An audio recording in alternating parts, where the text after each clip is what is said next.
평균법을 보겠습니다.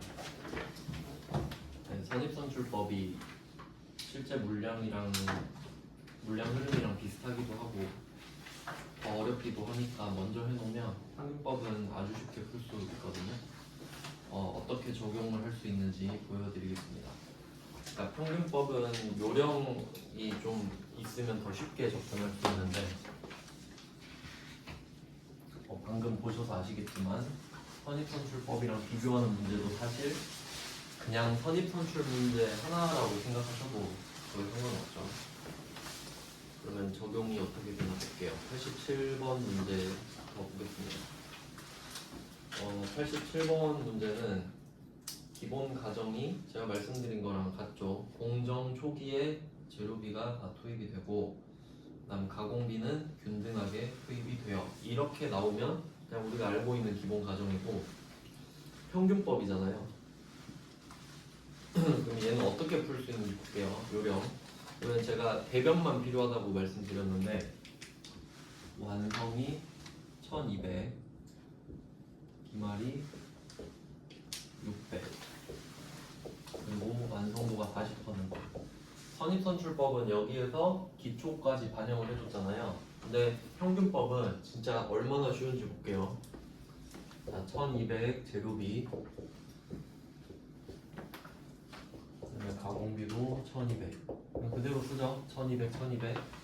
그다음에 기말 600도 올해 다 투입이 되는 거잖아요. 600 쓰고 가공비는 균등하게 들어가니까 64, 24. 이게 끝이에요. 평균법은 보너스 문제고, 그러니까 평균법 한 문제로는 잘 안 내겠죠. 그래서 답이 1800, 1440. 그러니까 지금은 제가 설명을 드리려고 쭉 썼지만 여러분이 이제 이 정도는 너무 쉽다라고 하면 그냥 보자마자 풀 수 있는 거죠. 여기 표에 나와 있잖아요. 그러면 이제 아시겠죠? 해설에도 나왔는데 재료는 그냥 대변에 1200 더하기 600 이게 끝이고, 가공은 1200 더하기 600 곱하기 40. 그러니까 오른쪽만 보면 다 풀 수 있는 거죠. 왼쪽은 아예 상관이 없습니다. 그러니까 평균법 보시면 왼쪽은 필요 없다. X표 이렇게 접근하시면 되겠죠.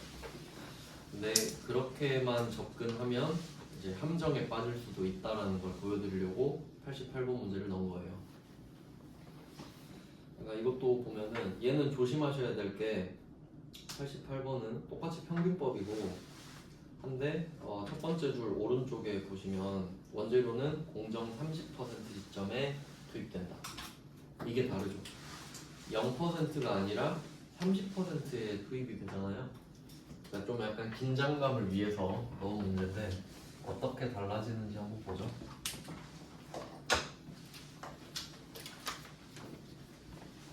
네, 그래도 평균법이니까 복잡한 구조는 필요 없겠네요.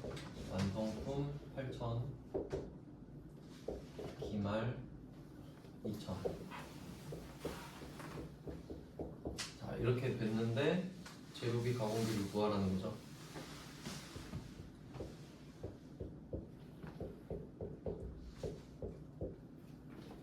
일단 뭐 완성품은 전혀 고민할 게 없죠. 완성품은 무조건 0에서 100%를 다 만들기 때문에 그냥 쓰는 겁니다. 생각할 필요가 없어요. 기말만 조금 고민하면 돼요. 자, 그러면 이 2000개를 단기에 넣었을까 안 넣었을까만 보면 되거든요. 30% 되면 넣죠. 네, 20%밖에 안 만들었죠. 안 넣었겠죠. 그러면 안 넣었겠네. 그러니까 이런 문제 때문에 그냥 막 87번처럼 막 풀면 안 되는 거예요. 생각은 한번 하고, 왜냐면 그래봤자 1분입니다. 그래봤자 1분 걸려요. 그리고 기말 2000 곱하기 20%는 변하지 않는 거죠. 재료만 좀 신경 쓰시면 되고, 답이 8000에 8400이에요. 어쨌든 평균법은 좀 쉬운 편에 속하죠. 네, 그 다음은 89번인데 네, 평균법은 이 정도까지는 생각하시면 좋을 것 같아요. 조금 심화된 문제인데 금액이 들어가죠. 금액이 들어가면 조금 어려우실 수 있는데 일단 좀 이론적으로 설명을 해드릴게요. 그러니까 그 완성품 금액 구할 때 있잖아요. 금액 구할 때 평균법이랑 선입선출법이 다르거든요. 그러니까 이게 방금 보신 방법이랑 좀 방향이 같은데, 평균법은 기초랑 무시해버리잖아요. 기초랑 단기한 걸 뭉개서 그냥 해버리잖아요. 그러니까 기초에 이미 썼던 돈 있죠. 기초 만들면서 쓴 돈도 단기에 쓴 것처럼 해야 돼요.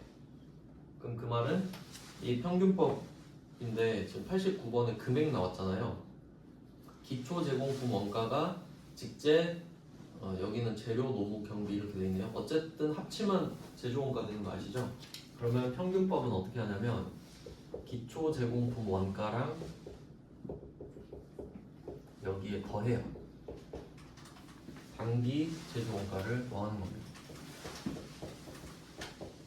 이유는 논리가 그러니까 기초에 있는 것도 단기에 다시 만든 것처럼 해버리잖아요. 그러니까 이걸 더하는 게 포인트고요. 그럼 선입선출법을 한번 유추해 볼까요? 선입선출법은 기초의 거는 아예 무시해버렸죠. 이미 만들어진 건데 뭐하러 또 넣냐 이런 느낌이잖아요. 그러니까 기초 제공품 원가를 안 넣어야죠, 당연히. 그래서 단기 제조 원가 이렇게만 넣는 거거든요. 그럼 우리가 지금 선입선출법이랑 평균법 계산을 해봤잖아요. 그럼 그 논리를 지금 넣어본 거예요. 평균법은 기초에 이미 만들어진 것도 또 만든 걸로 보는 겁니다, 그냥. 그러니까 완전 방법이 지금 잘못되죠. 완전 잘못된 방법이라 할 수 있는데, 그래서 그런 원리 때문에 금액도 이렇게 가는 거거든요. 그래서 아까 그냥 지나갔던 거 한번 좀 보고 갈게요. 잠깐 22페이지에 81번 22페이지에 81번에 3번을 제가 그냥 넘어왔거든요. 네, 81번에 3번 잠깐 보고 볼게요. 81번에 3번. 자, 기초 제공품 원가 여기 있네요. 기초 제공품 원가에 대해서 평균법은 기말 제공품에 배부하지만, 그러니까 이걸로 다 쓰는 거잖아요. 완성품 기말품 기말에다가. 그러니까 이 금액을 지금 금액 기준이 다른 거지. 이게 결국 완성품이랑 기말 제공품에 나눠지는 거잖아요. 왜냐면 기말 제공품도 만드는데 돈을 쓴긴 쓴 거니까. 그러니까 이 둘이 나눠지는 거 맞죠? 근데 그 기준에 평균법은 기초 제공품도 더해서 다시 나눠줘라 이 말이고, 선입선출법은 제조 원가만 해라 이 말이잖아요. 그 말이에요. 그래서 기초 제공품 원가에 대해서 평균법은 기말 제공품에도 배부를 하지만 선입선출법은 기초 제공품 원가를 배부하지 않잖아요. 왜냐면 기초 제공품은 그냥 기초 제공품이니까 이미 끝난 거지 뭔 또 배부를 하냐 이 말이에요. 그러니까 말로 나오면 좀 복잡한데, 네, 그래서 아까는 설명 안 드린 거예요. 네, 그런 의미가 있다는 거예요. 그리고 이제 계산도 한번 해보면 좋겠죠.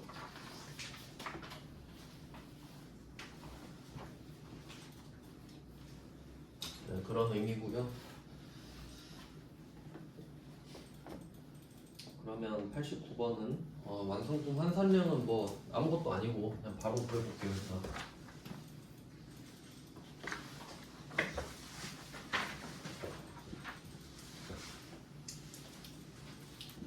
네, 89번 같은 경우는 완성품이 4,000개. 그러면 재료는 4,000 더하기 1,250이 끝이죠. 아, 공정 전반에 걸치면 맞는데 그러면?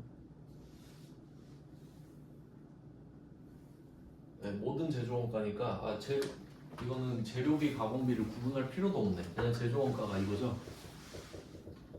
제조원가가 1250 곱하기 80 이렇게 하면 되겠네요. 네, 그럼 환산량은 그냥 공짜로 준 겁니다. 이 정도면. 왜냐면 금액에다 포커스를 두고 있기 때문이죠. 이렇게 구하니까 환산량은 5,000이 나오거든요. 재료비, 가공비 지금 구분 없습니다. 근데 여기서 물어보고 싶은 거는 지금 평균법 쓸 건데 금액 뭘로 할래? 이거잖아요. 그래서 기초 제공품 원가가 지금 이 문제 같은 경우는 그냥 총액으로 할게요. 140만 원이고 30, 70, 40 더한 거죠. 그 다음에 단기 제조 원가는 800만 원이네. 요렇게 되는 거잖아요. 그러니까 더해서 문제 풀어라는 거죠. 그러면 140 더하기 800 나누기 방금 구했던 5000으로 나눠줍니다. 그럼 1880이 나온다 이거죠. 그러면 만약에 이 문제가 선입선출법이면 기초 제공품 원가를 쭉 끄어놓고 풀면 되겠죠. 평균법이면 기초 제공품 원가를 반영하지 않으니까. 뭐 차이 아시겠나요? 그러니까 금액 넣으면 이 정도 난이도까지 올라갑니다.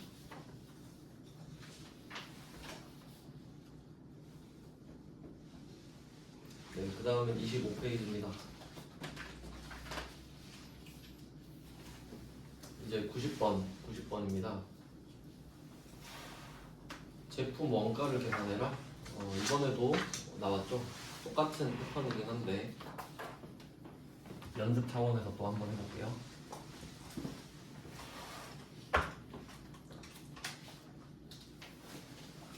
평균법이고요. 뭐 가정을 보셔야겠죠. 재료비는 완성도 50%에 투입이 된다고 해요. 그래봤자 완성 기말만 보시면 되거든요. 그러면 일단 환산량 구할 때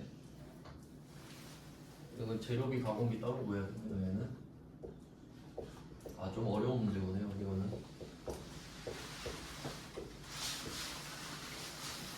한번 구해 보겠습니다. 재료는 일단 그 완성된 거는 각각 400씩 넣어주시면 되고요. 그다음에 재료랑 가공이 이제 과정이 다르니까 재료를 50%대 집어 넣거든요. 그러면 기초 이거 상관없지. 기말 보시면 기말이 완성도가 60% 돼 있잖아요. 그러면 전에 넣고 넘어왔겠죠. 그러면 단기에는 안 넣는다는 소리네요.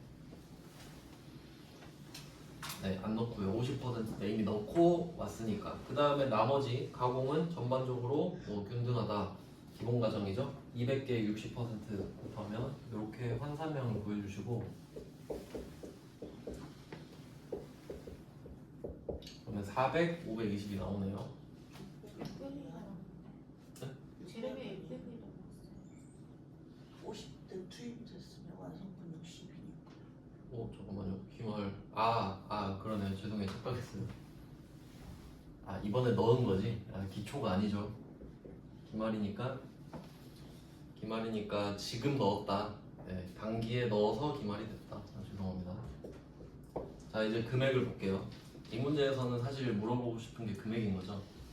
그럼 이때 아까 보셨듯이 기초랑 단기 제조 원가가 각각 있는데 평균법은 더해야 되죠.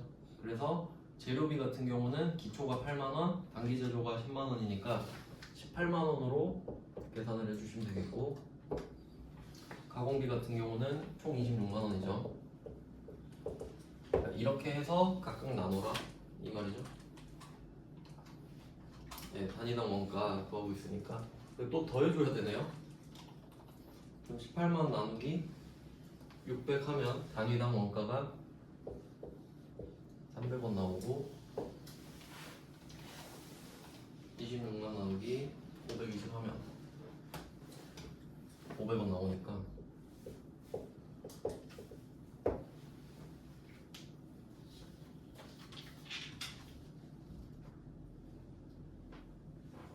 제품 원가를 구해야 돼요. 그러면 완성품 된 거는 400개죠. 평균법은 이게 같다는 걸 이용해서 얘 두 개를 더하신 다음에 곱하기 400을 하면 되겠죠.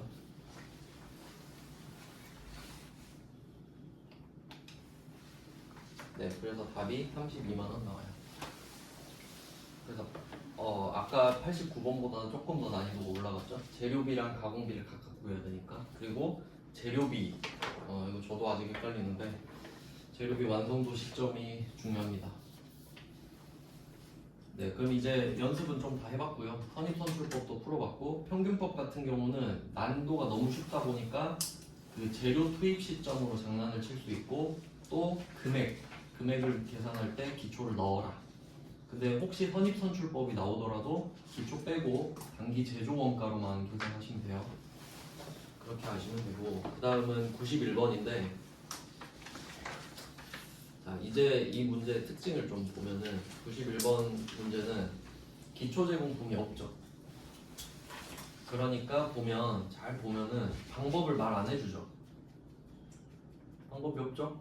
놀랄 필요가 없죠. 우리 아까 배웠잖아요.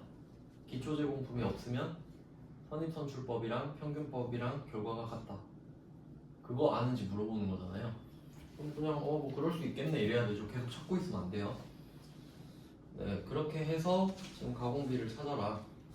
그럼 기초 제공품이 없으니까 어차피 이 가공비도 똑같겠죠. 평균법이랑 선입선출법이랑 같아요. 기초 제공품이 없으니까. 그럼 이거 가지고 그냥 환산량만 구하라는 문제네 결국. 뭐 그거 아는지 물어보는 게 포인트네요. 완성은 200개 더하기 기말 50 곱하기 60%잖아요. 네, 그러면 230개가 나오죠? 이게 230이니까 46만 나누기 230 해봐라. 그러니까 뭐 원리를 아는 사람한테는 보너스 문제가 될 수도 있고요. 네, 그 다음은 92번. 이것도 요령을 알면 좀 쉽게 풀 수 있는데 그 문제 보면 되게 복잡하게 보이거든요. 그러니까 이게 92번은 평균법이랑 선입선출법의 가공비에 대한 완성품 환산량 차이.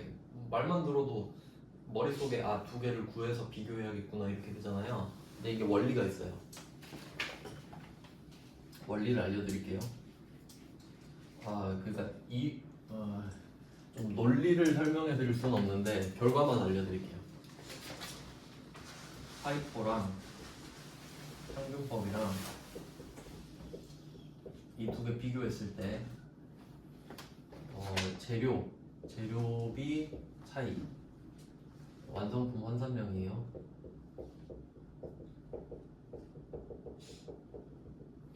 자, 재료비 차이가 있고 가공비 차이가 있겠죠. 이게 공식이 있거든요.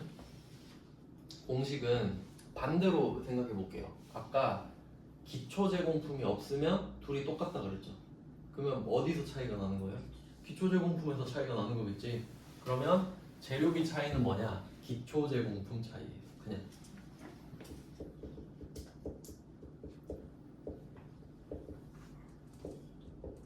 재료비 차이는 그냥 기초 제공품 차이입니다.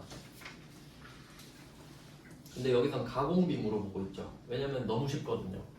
재료비 차이가 너무 쉽잖아. 그냥 기초 제공품 끝.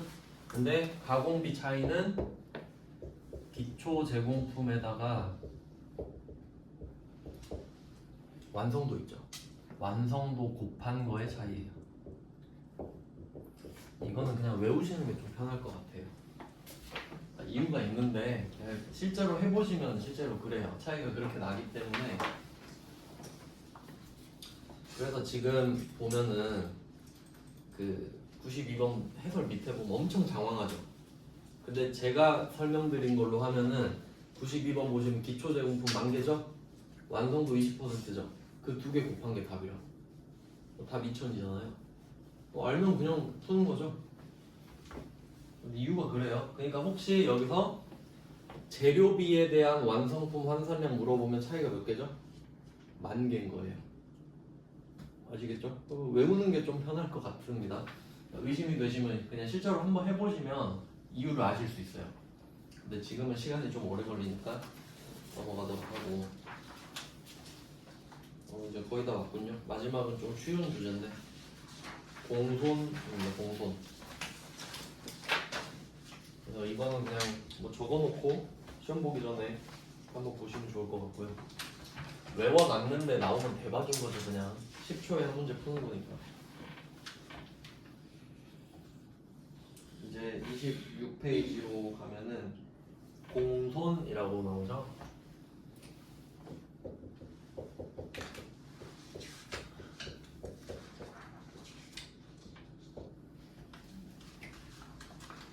공손이라고 하면은 처음에 저는 공손이 뭔지 몰랐는데 일상적으로 안 쓰니까. 근데 영어로 써 있거든요. 스포일리즈라고. 보통 그 영화 같은 거 나 안 봤는데 영어 안 봤는데 친구가 먼저 봤다고 막 결과 말해주는 데 있잖아요. 그런 애들 스포일러라고 하죠. 망치는 사람. 그래서 스포일리지는 망했다 이거거든요. 만들다가 망한 거예요. 그러니까 뭐 공손하면 불량품 정도 해석하시면 돼요. 그러니까 일반적인 좋은 물건은 양품이라고 그러잖아요. 안 좋은 건 불량품이라고 그러죠. 그런 거 찾는 겁니다. 왜냐면 만들다 보면 불량품도 나오지 않겠어요? 옷 같은 것도 막 봉제 불량 나오고 하니까. 그러면 93번부터는 공손에 대한 주제입니다. 좀 말 문제 위주고 계산 나와도 엄청 쉽거든요. 꼭 맞히셔야 되는 주제예요. 93번 1번부터 쭉 보겠습니다. 1번 정상품을 생산하는 과정에서 불가피하게 발생하는 계획된 공손을 정상공손이라고 한다. 키워드는 불가피, 정상 두 개만 표시하세요. 불가피, 정상. 이거 좀 한번 이해해 놓으시면 좋거든요. 그러니까 불가피가 회피 불능이죠. 회피 불가. 회피 불가가 정상이고요. 회피가 가능한 게 비정상입니다. 이거 되게 중요한데 외우면 금방 까먹는단 말이에요. 그러니까 이거를 좀 완벽하게 이해를 해주셔야 돼요. 그럼 어떤 느낌인지 한번 볼게요. 회피가 불가능하다는 느낌이 이런 거잖아요. 어쩔 수 없다.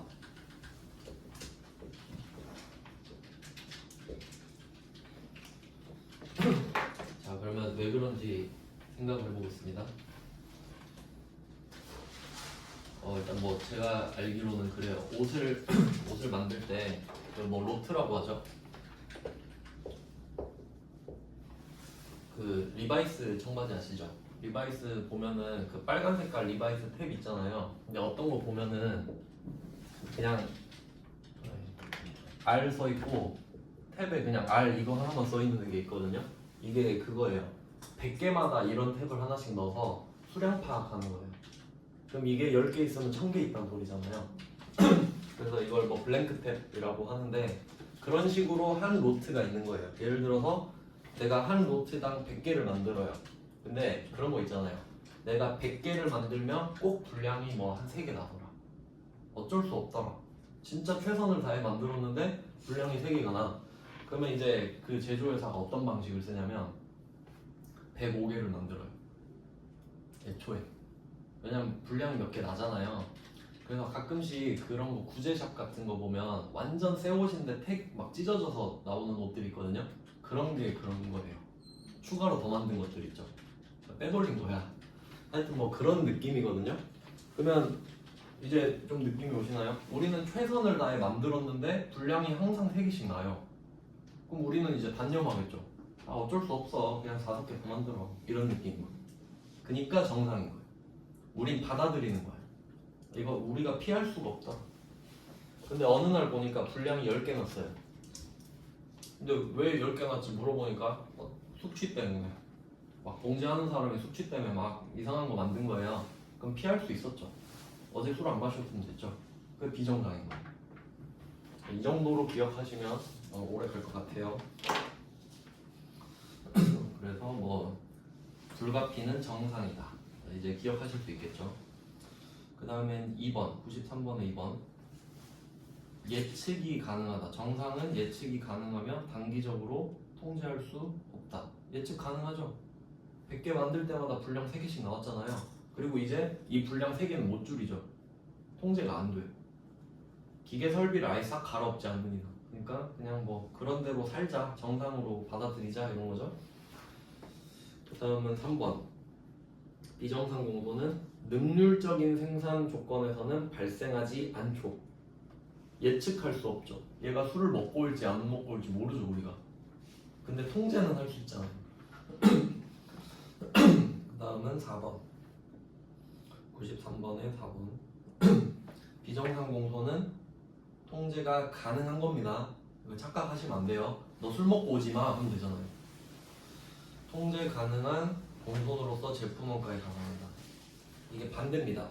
그러니까 정상은 어쩔 수가 없잖아요. 그러면 얘는 제조 원가로 치는 거예요.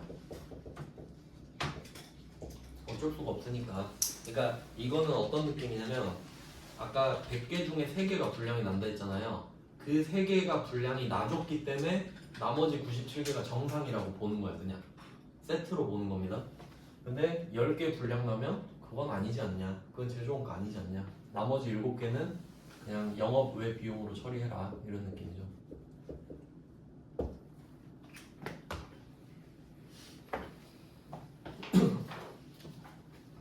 네, 이런 느낌입니다. 되게 간단하죠? 그리고 이제 이론은 설명드려서 쭉쭉 볼게요. 이제 94번. 자, 1번 비정상 공소는 비효율적이다. 그때 발생하는 것 같죠. 술 먹고 왔을 때. 그 다음에 2번 비정상 공소 원가는 회피 가능하죠. 술 안 먹고 오면 되죠. 영업의 비용으로 처리한다. 우리한테 영양가가 없기 때문에 원가가 아니라 손실로 처리한다는 소리예요.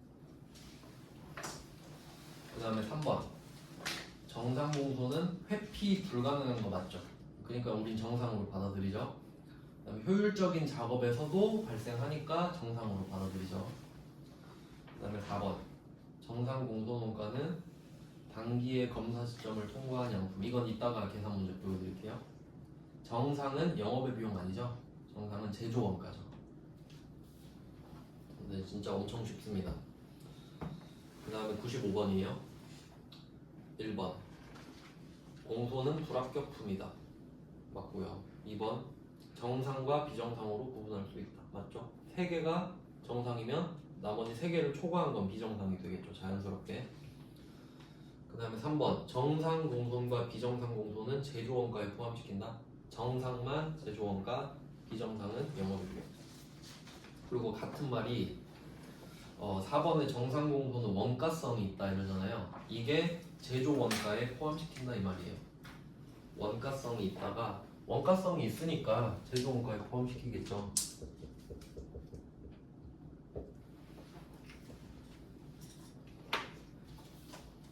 그냥 뭐 말장난이죠. 이렇게 짧은 문제 위주로 잘 풀어주시면 되고. 그 다음은 96번입니다. 96번에 1번 공손품은 폐기되거나 정규 가격 이하로 판매되는 품질 표준 미달의 불합격 생산물. 정성스럽게 써놨네요. 그냥 불량품이란 소리죠. 다음 2번 정상은 능률적인 환경에서도 발생하고요. 3번 비정상은 효율적으로 수행하면 방지할 수 있죠. 그 다음 4번 답이네. 비정상 공손의 허용 한도는 품질 검사 기준으로. 여기서 그냥 비정상 공손이 아니라 정상 공손이에요. 상식적으로 생각해 보세요. 제가 아까 말씀드렸죠. 그러니까 로트 하나당 100개를 생산하는데 3개 분량은 정상이다. 이런 느낌으로 봤잖아요. 근데 어느 날 분량이 10개가 나왔어요. 그러면 3개를 초과한 게 비정상인 거죠. 그러니까 우리는 정상의 한도를 정해놓는 거지 비정상의 한도를 정해놓는 게 아니라고요. 그러니까 96번에 4번은 애초에 비정상 공손의 허용 한도란 말 자체가 틀린 거예요. 허용 한도는 정상만 있는 거지 그 외는 다 비정상이니까. 요거는 좀 괜찮은 문제인 것 같습니다. 이해를 하셔야 되기 때문에. 그 다음은 97번. 뭐 다 똑같고요. 1번은 같고. 2번 방금 설명드린 거예요. 비정상 공손품 수량은 전체 공손품에서 정상을 뺀 거다. 그러니까 10개가 공손이 났는데 3개는 우리가 알고 있잖아요. 그럼 7개가 비정상이라 이 말이지. 그냥 말로 잘 풀어놓은 겁니다. 그러니까 이게 그 96번에 4번이랑 97번에 2번이 상충하는 거죠. 이 2개가 둘 다 말이 되진 않잖아요. 한 개는 틀린 거지 둘 중에. 그러니까 좀 복잡하게 쓰면 이렇게 장난을 치고요. 그 다음은 97번은 아마 3번 때문에 넣은 것 같거든요. 공손품의 검사 시점. 이거 이따 계산 문제 보여드릴 건데 검사 시점이 기말 제공품 완성도 이건 이따 봐야겠네요. 97번은 4번은 답이고요. 비정상은 영업의 비용이다. 손실이다. 그 말이고. 이제 진짜 다 끝났군요. 계산 문제가 나왔는데 엄청 간단합니다. 진짜 마지막 문제 빼고는 다 쉽거든요. 98번 한번 볼게요. 자, 98번 이거는 왁구를 어떻게 짜냐면 아까 차변 대변 알려드렸잖아요. 근데 얘는 공손이 들어가야 되기 때문에 그래도 한번 좀 그려주시는 게 좋아요. 왜냐면 차변 대변이 안 맞게 세팅돼 있거든요. 불량품 때문에. 그래서 얘를 그냥 간단하게 그리면 기초 3000. 아, 공손품 말해줬네 그냥. 아, 그래도 한번 해볼게요. 처음이니까. 자, 착수 2300. 그러면 여기서 차변 합계가 결정이 됩니다. 5300개가 전체 수량이에요. 이 중에 완성품을 안 알려주잖아요. 자, 여기서는 공손이 들어가는 겁니다. 공손 200개라고 알려줬죠. 자, 이것도 산수 문제예요. 결국 차변은 5300인데 대변은 완성품을 안 알려주죠. 일부러 뭐 계산하란 소리 아니겠어요? 5300에서 1100 빼고 200 빼면 4000개거든요. 자, 이거 해서 완성품부터 구해라 이 말이고, 네, 여기서 기준을 정해주고 있죠. 정상 공소는 완성품의 3%다. 그럼 여기다가 0.03 곱하면 120개잖아요. 그럼 정상이 200개 중에 120개니까 비정상은 몇 개인가요? 이거 물어보는 거네. 네, 아주 간단한 산수 문제입니다. 이 정도면 뭐 재밌게 풀죠. 그 다음은 99번입니다. 이번에도 비정상이네요. 똑같은 방법으로 푸시면 돼요. 이건 뭐 같은 문제인데 연습용으로 그냥 넣어봤고요. 그러니까 여기서 알아야 되는 거는 완성품 수량을 알아야 되고 총 공손 수량을 알아야 되는 거예요. 그래서 이렇게 문제를 풀어내면 되는 거죠.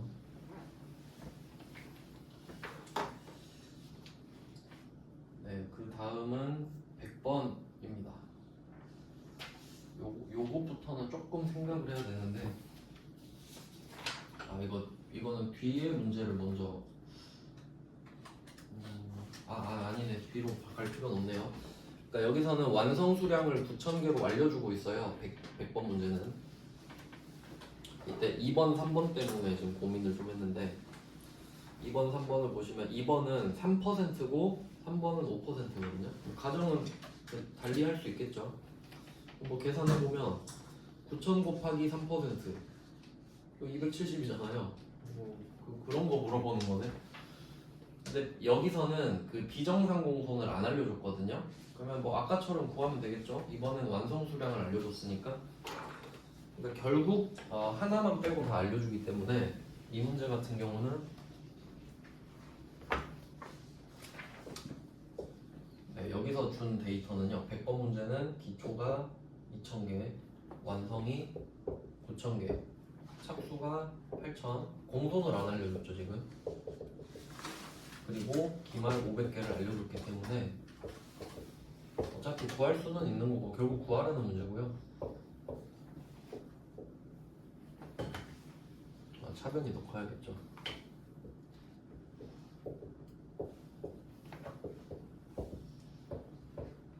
그래서 이렇게 구해보니까 공손이 500개인데 정상을 몇 개로 할래? 이거잖아요. 그러면 3%면 270개일 거고 5%라면 이때 9000 곱하기 5%니까 450개일 거 아니에요. 그러니까 이걸 물어본 거고 이걸 물어본 거니까 정상은 270개여야겠고 3%면 비정상은 정상을 9000에 5%를 곱한 거에서 500에서 뺀 금액이 50개니까 한 번은 맞는 게 돼요. 당연히 응용하실 수 있을 것 같고요. 네, 마지막 페이지입니다.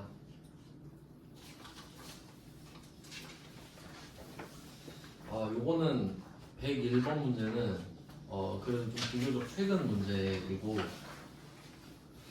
이건 좀 놀랐던 게 보통 그 세무사 시험 문제에서 이런 패턴으로 내거든요. 근데 요새 이렇게까지 내나 싶어서 일단 한번 넣긴 해봤어요. 신유형이라서. 원래는 이렇게 구하는 게 맞습니다. 그러니까 101번이 원래 이렇게 푸는 형태예요. 정상이에요. 근데 좀 앞에 문제들은 일부러 쉽게 준 거고요. 그러면 이게 지금 물량의 흐름이고 공손을 구하라는 문제잖아요. 근데 지금 101번은 선입선출법 돼 있죠. 참고로 알려드리면 이 불량품, 공손품 구할 때 있죠. 공손품을 구할 때는 선입선출법이든 평균법이든 선입선출법으로 구해야 돼요. 그러니까 그냥 선입선출법으로 준 거예요. 왜냐면 오히려 평균법으로 주면 다 틀리거든요. 그러니까 방법은 평균법으로 환산을 구해야 되는데 공손품은 선입선출법으로 구해야 되니까 그러니까 일부러 선입선출법을 준 것 같습니다. 자, 근데 여기 뭐 그림 있는데 이 문제에서 포인트는 품질 검사가 30% 시점에 이루어지고요. 그러니까 아까는 그런 말 없었잖아요. 근데 이런 게 있어야겠죠. 실제로 어디서 검사할 건지. 그리고 검사를 통과한 정상품의 3%만 정상 공손으로 한다 이거거든요. 그럼 하나씩 좀 분석을 해보면 기초 제공품이 500개가 넘어오잖아요. 근데 얘는 70%가 만들어져서 넘어왔죠. 그럼 얘는 이미 검사가 30%때 끝났잖아요. 그러니까 이제 검사를 할 필요는 없어요. 그럼 얘는 검사 완성품에 포함되는 게 아닙니다. 작년에 완성이 됐기 때문에 올해 검사를 하진 않잖아요. 근데 단기 착수량 보시면 이 2000개는 이거는 한번 해봐야겠네요. 선입선출법 아까 처음에 하던 것처럼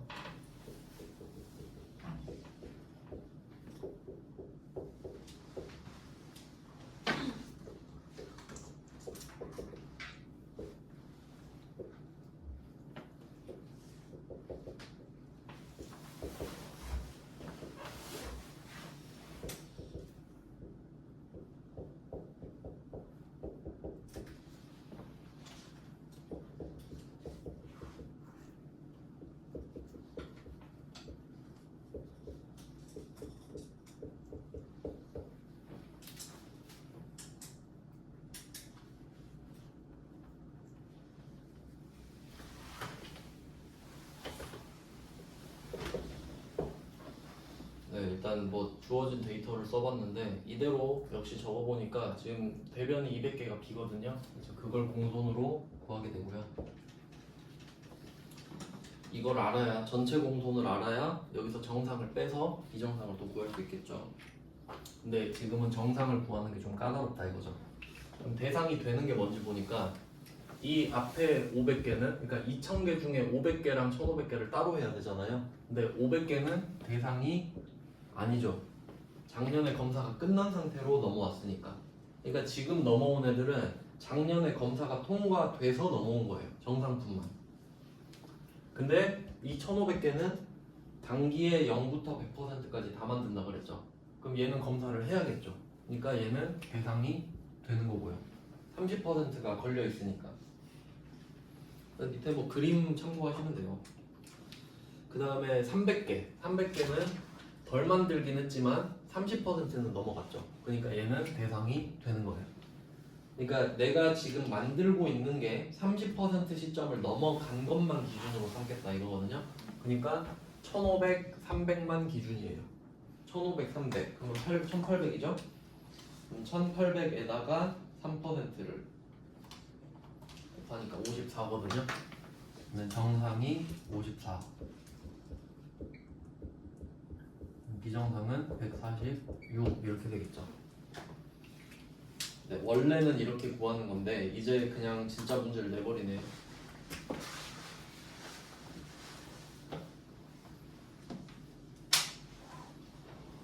네, 이렇게 원래 해야 되지만 이제 앞에 푸신 것처럼 좀 간단하게 많이 내거든요. 그래서 101번은 뭐 푸실 수 있으면 좋고 아니면 말고, 하지만 최근에 나왔던 문제라는 걸 좀 보시고, 그 다음에 102번도 조금 선 넘었는데 세무사 문제를 막 내더라고요. 한번 볼게요. 마지막 문제 102번. 자, 이번에는 작업 폐물이 하나 추가됐죠. 일부러 하나 넣었어요. 같이 섞어서 좀 내길래. 일단은 하나씩 볼게요. 1번 정상적이면서 모든 작업에 공통되는 공손 원가는 공손이 발생한 제조 부분에 부과하여 제조 간접비 배부 과정을 통해 배부되도록 한다. 여기서 키워드는 정상이 되겠고 정상은 제조 원가가 된다 이 말을 하고 있는 거예요. 좀 복잡하게 하는 말이죠. 정상은 제조 원가다 이 말이에요. 그냥 되게 복잡한 문구를 썼네요. 그 다음은 2번. 이게 조금 특이한데 비정상 공손품의 제조원가가 8만원이래요. 처분 가치가 만원이랍니다. 그럼 여기서 포인트는 비정상이죠. 그럼 비정상은 영업의 비용으로 처리한다고 했잖아요. 그러면 공손 손실 이게 영업의 비용이거든요. 손실. 그럼 이게 맞는 거예요. 근데 우리가 지금 8만원을 손해본 게 아니라 이거 만원에 팔 수 있는 거죠. 그러니까 8만원 이거 만드느라 8만원 들었는데 제대로 팔면은 더 비싸게 팔겠지만 이거 그냥 만원밖에 못 파는 거예요. 그럼 어쨌든 만원은 우리가 가질 수 있는 거죠. 그래서 이 공손품 만원 있잖아요. 참고로 여기 자산이라 써도 돼요. 공손품에. 그러니까 이거 나중에 만원에 팔 수 있으니까 일단 자산으로 킵 해놓는 거예요. 7만원은 바로 비용 잡아버려요. 좀 특이한 공개고요. 그 다음은 3번 이제 작업 폐물이 나오죠. 그러니까 공손품은 불량품이고 작업 폐물은 완전 그냥 느낌이 좀 다른 겁니다. 3번은 작업 폐물이 정상적이면서 모든 작업에 공통되는 경우 제조 간접 원가에서 차감한다 이렇게 돼 있죠. 작업 폐물은 잘 다루지 않는 주제인데 그냥 이 정도로 감만 잡으시면 될 것 같아요. 공손품이랑 다르다 정도만 아시면 될 것 같아요. 그 다음에 4번 작업 폐물이 비정상적이다 하면 제조 간접 원가에서 차감. 그러니까 이게 3번 4번을 비교하시면 되는데 3번 4번이 둘 다 작업 폐물이잖아요. 3번은 정상이고 4번은 비정상이죠. 근데 정상은 제조 간접 원가에서 차감하는 거예요. 그러니까 제조 간접 원가가 덜 든 걸로 보는 거죠. 근데 비정상도 이렇게 회계 처리를 하진 않겠죠. 그래서 수익으로 본다는 거예요. 그러니까 이게 무슨 말이냐면 작업 폐물이라는 게 있는데 이것도 팔 수 있을 거 아니에요. 어쨌든 그럼 이거를 팔면 플러스 수익이 되는 거잖아요. 수익이 되는 거죠. 근데 이거를 정상으로 보는 거는 그러니까 제조 원가에서 차감시키는 거예요. 제조 원가가 비용이잖아요. 근데 이걸 그냥 상쇄시킨다는 거죠. 얘만큼 줄여준다는 거예요. 제조 원가가 덜 든 셈 치겠다 이 말이고 비정상은 제조 원가는 냅두고 그대로 냅두고 그냥 차라리 기타 수익으로 따로 구분을 해라 이 말이죠. 그러니까 이 제조 원가에서 뺄 거냐 기타 수익에 더할 거냐 어차피 둘 다 수익입니다. 근데 방식의 차이겠죠. 그러니까 정상적인 건 아무래도 제조 원가랑 관련이 있다 보니까 제조 원가에서 빼주는 겁니다. 그래야 수익이 되니까 뭐 그런 의미고요.